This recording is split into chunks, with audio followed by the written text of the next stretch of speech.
നമസ്കാരം. ഇന്ന് നമ്മൾ സംസാരിക്കുന്നത് ഒരു പ്രത്യേക രാഷ്ട്രീയ വിഷയത്തെക്കുറിച്ചാണ്. ഇതിപ്പോൾ സംസാരിക്കാനുണ്ടായ കാരണം മറ്റൊന്നുമല്ല.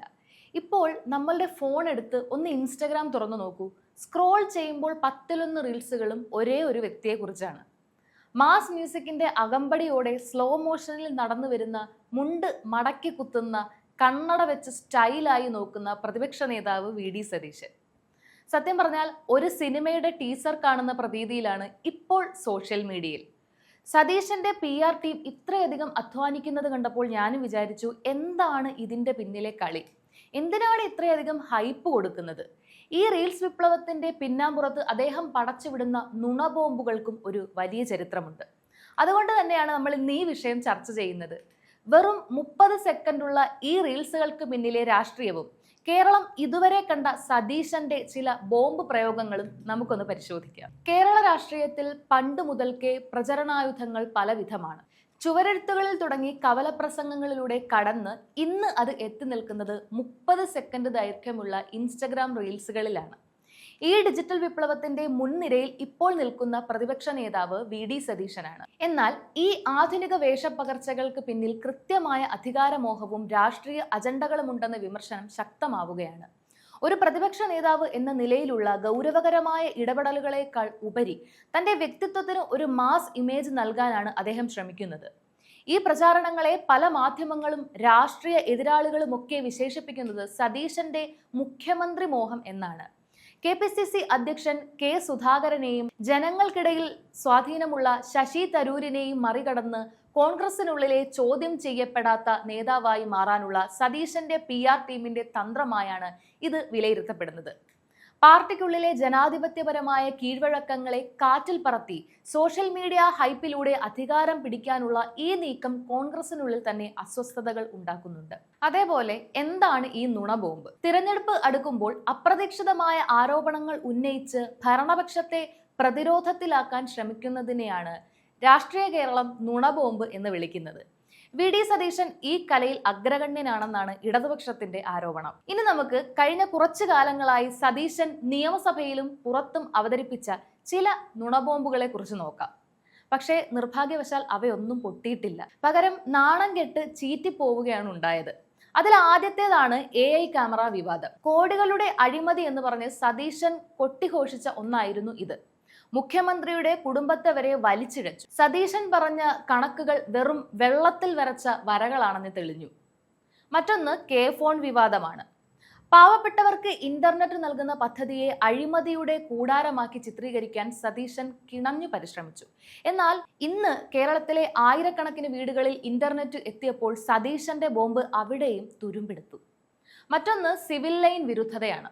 കേരളത്തിന്റെ വികസന സ്വപ്നമായ സിൽവർ ലൈനിനെതിരെ കുറ്റി പിഴുതുമാറ്റി സമരം ചെയ്ത സതീശൻ വരാനിരിക്കുന്ന തലമുറയുടെ യാത്രാ സൗകര്യങ്ങളെയാണ് വെല്ലുവിളിച്ചത്.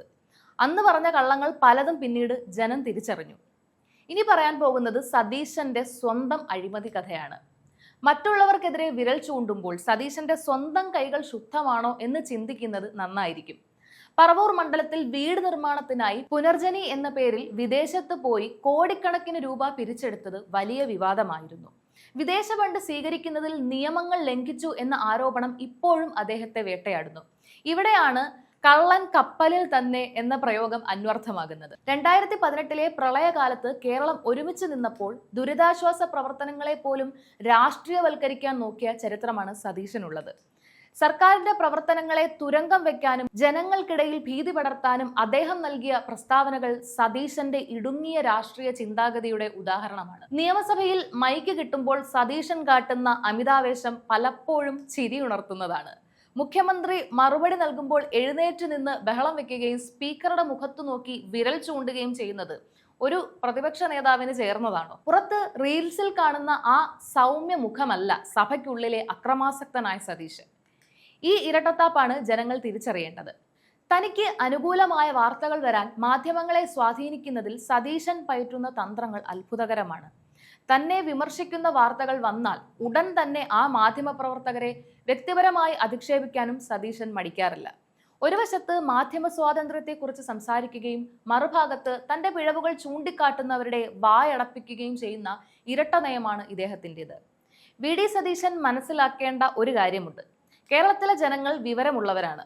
30 സെക്കൻഡുള്ള റീൽസ് കണ്ട് വോട്ട് ചെയ്യാൻ ഇവർ ഇൻസ്റ്റഗ്രാം ഫോളോവേഴ്സ് അല്ല, മറിച്ച് ചിന്തിക്കുന്ന പൗരന്മാരാണ്.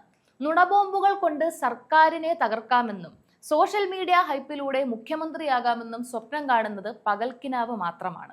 എത്രയൊക്കെ ഫിൽറ്ററുകൾ ഉപയോഗിച്ചാലും സത്യത്തിന്റെ തിളക്കം കുറയ്ക്കാനാവില്ല. സതീശന്റെ രാഷ്ട്രീയ ഭാവി എന്നത് അദ്ദേഹം എറിഞ്ഞ നുണബോംബുകളുടെ പുകയ്ക്കുള്ളിൽ തന്നെ അവസാനിക്കാൻ പോവുകയാണ്.